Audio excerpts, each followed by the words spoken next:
Hello there friends, welcome back to another episode of Generation Tech. My name is Alan. In our last video, we took a look at why the galaxy was probably too large for a single entity like the Galactic Republic to rule. We talked about everything from massive communication problems you encounter when your territory is more than 100,000 light years across. We talked about the struggles of power sharing with such a diverse and fragmented population. We talked about the inequality between the core regions and the newer members of the Republic. Overall, it was a pretty negative and damning analysis of the government structure. But as I've mentioned before, I do believe that a representative democracy like the Galactic Republic is the least worst government form available. After all, it did last for more than 25,000 years, making it one of the longest lasting governments in known galactic history. But what about the structures that preceded the Republic? What about the structures that followed it? What about hypothetical government structures that never existed?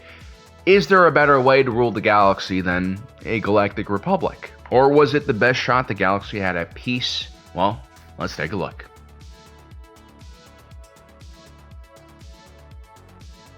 Prior to the Galactic Republic, one can imagine there were hundreds of thousands of years where different factions, different species fought against each other in epic clashes in order to assume control of the galaxy. And one of the factions that really had the longest lasting effect on the galaxy was an ancient species known as the Celestials. By the end of their reign, they had become immortal and had such immense powers that they could do things that weren't even possible at the height of the Republic. Like terraform entire worlds, shift around gravitational anomalies to create hyperspace lanes, and even create gravitational anomalies to kind of fence in certain parts of the galaxy. They did this by moving entire planets, solar systems, even black holes and nebulas. It was through this technique that the Celestials created entire systems like Corellia. They seeded the system with multiple garden worlds, hoping to create a paradise, when instead they just created Corellia, our garden state, aka New Jersey. The Celestials had all the power in the galaxy, but I think they forgot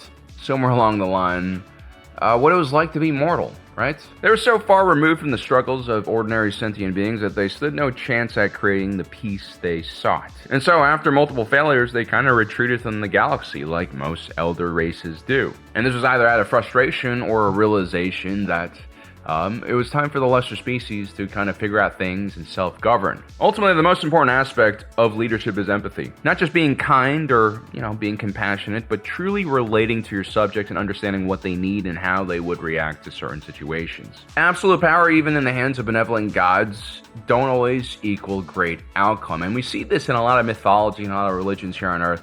Humans have free will, and that's something gods can't necessarily tamper with. The fact that the Celestials could just wave their hands and move planets around probably made them reliant on controlling and manipulating their subjects rather than creating a society and culture that could lead to good results. If you are, in fact, a perfect being, sometimes that perfection blinds you from imperfection and how the imperfect live. And as we see with the last remaining Celestials in the galaxy during the Clone Wars period, they had isolated themselves significantly, and their meddling of the Force and its balance is ultimately what led to their downfall. Even the Celestials are still beholden to the, rules of nature and also the will of the Force.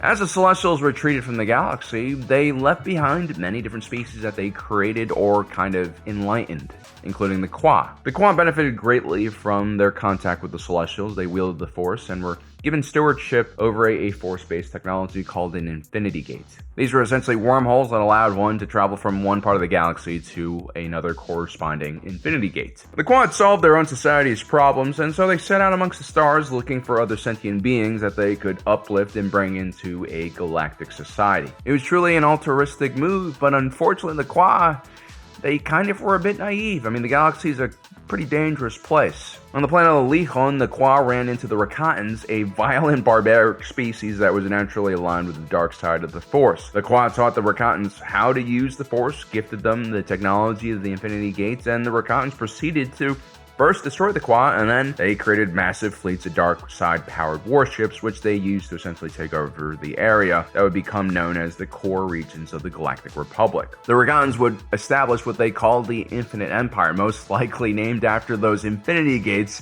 that the Qua mistakenly gave them, because that was a huge mistake, in retrospect. And the Infinite Empire was basically one of the earliest such organizations to dominate the galaxy. Now, the Rakatans were extremely competitive as a species, and they utilized a caste system to organize their ranks. The most powerful castes were the warriors and the priests. The priests were entrusted with utilizing the Force to create new technologies and uncover the energy field's many secrets. The warrior caste was focused on leading the Rakatan's massive military forces, and at the highest levels we had individual warlords who would take fleets and race against other warlords in an attempt to seize as much territory as possible. There was definitely a lot of competition amongst Rakatans, and since they were the most technologically advanced species in the galaxy and the Qua and Celestials were hiding, there wasn't much that could stop them. And, you could argue that the Rakatans also got a bit arrogant. They started treating their, wars against lesser species like a game almost. The Rakatans took huge amounts of captives on their crusade across the galaxy. They also encountered many unspoiled and pristine worlds, which they would settle on and use slave labor to transform. But as a dark side theocracy, the Rakatans relied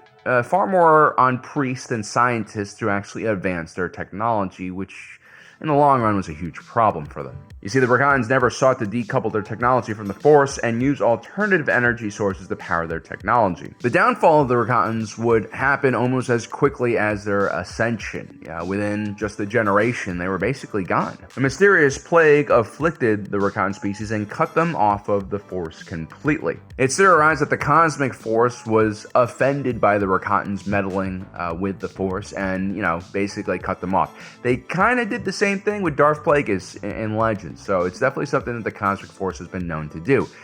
The result is, overnight, the Rakatan Empire was basically severed. Every individual holding was separated from the larger network within the Empire because the communications were gone, the hyperdrives on their ships stopped working, even like basic things like weapons, their defense technology, it was all gone. Had the Rakatans created a fair and open society, things might have played out differently. If they had shared power, or, if they even just uplifted some of the other species, maybe give them lower ranking caste designations, maybe you would have certain species that would actually want to help the Rakatans reconnect their empire or, help them through this crisis. But no, all non-Rakatans were slaves.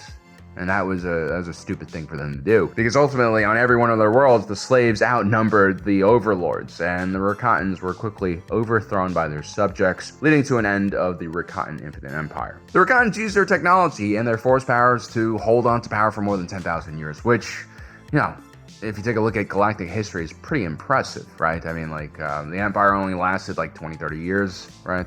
The New Republic even less than that. It shows us that suppressing the majority of the galaxy can lead to not peace, but a certain level of stability if there is such a gap in power and technology. But the Rakatans' failure to broaden out their capabilities, their failure to basically, move away from their slave economy is what doomed them. Because the second they were vulnerable, they were taken down. Remember, every government is beholden to their subjects, even ones that seem to be in complete control. The Sith on multiple occasions would attempt to replicate what the Rakatans did, but every Sith empire would ultimately collapse either because of infighting or because of the Republic's much more dominant and mutually beneficial economic system.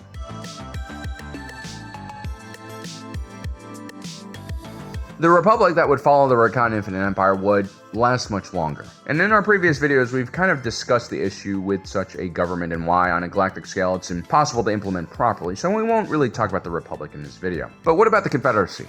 The alternative government that the Sith used to challenge the Republic during the Clone Wars. Confederacies are loose confederations of sovereign member states. Power is concentrated mainly at the local level, with planetary and system governments taking the lead on most issues and having a lot of control over their own resources. This allows for local autonomy, which leads to very efficient local governance, which also leads to less dissent, less of a feeling that you're being left behind for some larger central government that doesn't meet your needs. You're also going to see decentralized innovation. Everything from technology to military tactics to economic strategies can evolve naturally instead of being stifled by galactic standards. In some way, the Galactic Republic was kind of like this. They had a very hands-off approach to governing. In a Confederacy, there's also a much smaller chance of tyranny, which is ironic because I feel like the Confederacy of Invent Systems definitely had a tyrant in charge with Dooku. So, we are talking in large generalizations when we're looking at these government systems. But yeah, no single planet in a Confederacy usually can challenge the rest of the Confederacy and take over, which is nice. Of course, weak central authority means less resources to build infrastructure or uplift worlds in dire need for help. This also makes long-term planning and larger-scale projects like the Death Star or strategic Ewok cheek supply nearly impossible. Which means in times of shortages, like after the Battle of Endor, the galaxy does burn because of a lack of tender cheeks. With no official federal military and just loose defense packs, the Confederacy is relatively weak against external threats. I'm not just talking about once in 100,000 years extragalactic invaders like the Yu Zheng Vong. Even smaller threats like a charismatic pirate king or a bandit overlord could present huge threats to individual systems. Now, I'd say the smaller threats sometimes pose a bigger threat to the Confederacy because if they are small enough, maybe the other member worlds won't muster their own forces to face these challenges. And in this case, a relatively large pirate or bandit incursion could take over an entire world, and that's a problem. The Confederacy would feature all of the problems that the Republic did when it came to developing unity and a sense of togetherness. The natural selfishness of sentient beings could doom a Confederacy, especially in times of shortages and crisis. Confederacies can easily fragment.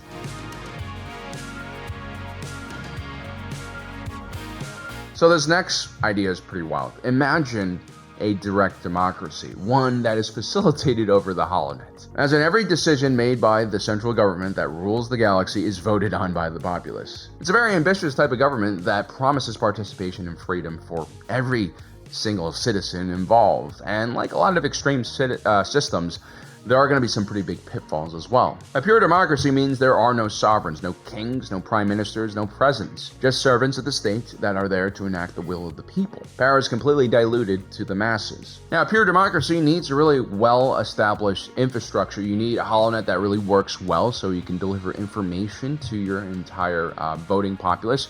You also probably need to get devices out to everyone so that people can vote properly, right? There are planets in the galaxy that are pretty primitive, where people might not know how to use electricity, let alone how to, read or use some kind of digital device to vote on things. So there's the actual, practical side of doing this, which is kind of, it would be a massive project, basically. In some forms of pure democracy, you might even pass laws that force every person to vote or give penalties to people who are not voting. The legitimacy of the government would be pretty hard to argue against, as it's literally being backed by the majority. But that creates a special type of tyranny, mob rule or majority rule. For example, the core region is by far the most populated areas of the galaxy, and a direct democracy might be more culturally aligned to the core worlds. That means you're more likely to see approval for funding for core world projects than you will for a project in wild space, for instance, or in the Outer Rim. This could lead to a lot of imbalance and injustice for minority groups and just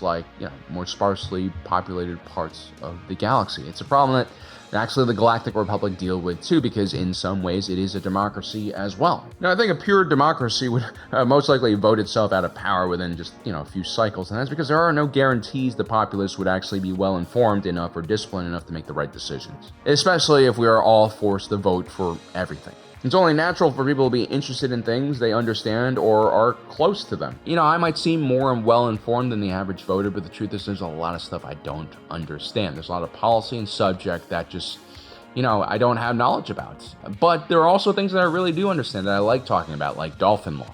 Because of my past experiences. Just like how a Twi'lek from Ryloth might be more concerned about restrictions on the spice trade, whereas a Quadi executive might not really care either way about dolphins or spice, leading to a random vote that isn't really well thought out. And having uninformed votes in a direct democracy is a big problem, right? It's gonna really just skew a lot of these votes. Which leads me to my next point. Information will become immediately weaponized in this system. The Holonet will turn into a propaganda battlefield, and so while the political power will be diluted in such a system, it's very possible for a powerful entity, a government, an AI, a Sith Lord, to control the information space and significantly sway voters to support their policies. I mean, people who live in democracies in our own world don't exactly have a good record for advocating for themselves with their votes. For instance, farmers in America tend to be more conservative, and they mostly vote directly for Donald Trump, a candidate who started a major trade war against China, which has unfortunately really hurt the American soybean farmer and other industries that depend on the China trade. China used to be the #1 importer of American soybeans, but this year in September, a very important month for these type of transactions, there have been zero commitments from China to purchase soybeans from American farmers. This could lead to a lot of American farmers not being able to sell a big portion of their crops, which means they'll have to either destroy those crops or sell it at a cheaper price for like industrial use. And a lot of these farmers, unfortunately, are going to go bankrupt without a bailout from the government. Now, many of these farmers still continue to support this administration's policies, which shows us that either voters routinely vote against their own interests or that voters can selflessly absorb harm while being focused on a larger goal or political transformation. And this really does happen on both sides of the political spectrum. When young minority voters turned out in strong margins for Joe Biden, they didn't foresee the Democrats' mismanagement of spending and extra COVID payment checks, which led to runaway inflation, which disproportionately hurt that demographic. And that's because policy is really confusing. I spend a lot of time studying politics, and I oftentimes get things wrong. It's very confusing to see how a president's policy can affect the populace. For instance, another thing Biden did, right? He paused payment for student loans, which a lot of my friends I think benefited greatly from. But that also flooded the market with a lot more capital, and that also caused more inflation, which hurt everyone. A pure democracy, in theory, can only produce good outcomes if the voting populace is extremely well educated and removed from stressors like financial and political crises. In theory, in a post-scarcity society where everything is taken care of by robots, a citizen can then spend most of their days becoming educated about the issues so that they can participate properly in the Holonet elections. Which honestly will never happen because that just sounds like a utopia, and whenever someone tries to sell you utopia, run the other way, because utopias always end up with one guy trying to force everyone else to live the way that they want them to live. It always ends up in tyranny. The best we can hope for is just balance, not utopia, not perfection. Ultimately, a direct democracy is problematic because it will be controlled by sentient beings' emotions. Large-scale disasters, populist influencers, and all sorts of extreme external factors could lead to catastrophic votes, which will produce volatility and chaos. And I think direct democracies are also not well suited for more complicated issues, like, for instance, Brexit, whether you support it or not. I think we can all agree it was stupid to try to do a yes or no vote for such a complicated decoupling from the EU. There were so many disagreements, even in the Brexit crowd, about how they would carry out this transition. I think eventually the populace would either grow tired of having to vote for everything. Heck, I can't even decide on what I'm going to eat for dinner, let alone take part in 100 votes in a day, because that's how many it would be. There are a lot of issues you need to kind of go through. Yeah, I think people would eventually just come to terms with the fact that, hey, I don't want to be a part of governing myself. I'll just let someone else do it. And then that direct democracy turns into something else, potentially worse.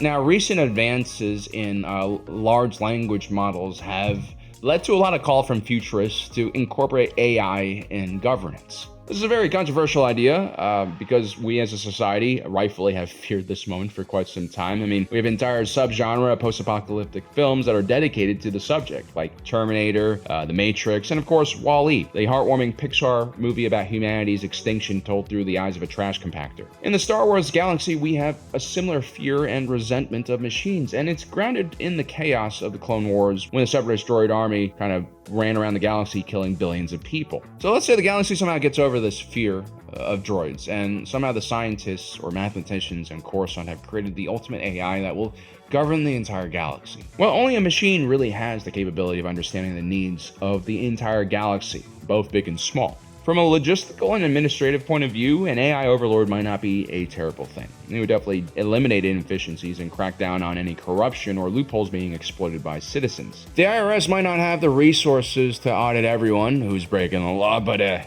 AI overlord definitely will, right? And you better keep track of all your receipts because they will prosecute everyone, from serious tax fraud to Granny accidentally claiming her cat as a dependent. The idea is an AI technocracy will mathematically enforce equality. Laws will be applied consistently without favoritism. The robots won't really care if you bribe them. There will be kind of just the law being enforced. But as we all know, what makes humanity so great is the fact that we tend to do what we want to do and not what's always right. as in our examples of Democrats and Republicans voting against their own interests in some cases, or Anakin joining up with Palpatine. I think most sentient beings would consider an AI overlord as a form of unbearable tyranny, because that is what it would be. It would be an extremely unempathetic and potentially cruel system, a very inhuman way of ruling the galaxy. And that AI overlord will also encounter a lot of problems. They'll probably come to the conclusion that sentient beings are too unpredictable and they can't really model our behavior properly, which would lead to its attempt to suppress free will, the very thing that makes life so special for all of us. And an AI overlord will be a very scary kind of entity to fight, because their intelligence and their ability to be everywhere at once will be terrifying. It might not be able to create a peaceful, everlasting society, but it can definitely scan through public records, find people with certain personality, profiles, certain political views, certain past behavior, and flag them as problematic, and then, throw them in jail or something like that. I mean, look at what's happening right now with Palantir, an AI defense company which has become increasingly involved in surveilling Americans using large language models. This is actually fucking terrifying in my opinion. Like, Palantir recently has collaborated with the US government to create an API that can essentially search through government records very quickly, in the same way ChatGPT can search through the internet. You remember back in the Patriot Act days when, all the supporters of the Patriot Act were like, well, the NSA only collects all this information. They don't actually have the ability to process it all. Well, now they're kind of heading in the direction where they will be able to process it all. There have been reports of the IRS cooperating with DHS and ICE to hand over tax-related information of illegal immigrants, which is wild because you would think, the illegal immigrants that are paying taxes are probably going to be the ones that aren't committing violent crimes, and probably the ones we want in our country. But anyway, whether you support this administration's efforts to use LLMs to create a database to find illegal immigrants or not, that's not really the point. Because one day maybe the Democrats will be in charge, and then maybe they're gonna, cross-reference all of our message groups and find people who have threatened the government or have talked about acts of terrorism, and then cross-reference that with a national firearm registry, which actually doesn't currently exist. But LLMs could scour state registries, ATF records, court records, dealer and manufacturer records, and then assemble a pretty accurate list, a national registry for guns. This is really the danger of an AI-led government. In search for ultimate efficiency, it will constantly try to limit human freedom and liberty. And when humanity and sentient beings finally start to fight back, well, the AI will become even more ruthless in how it hunts us down.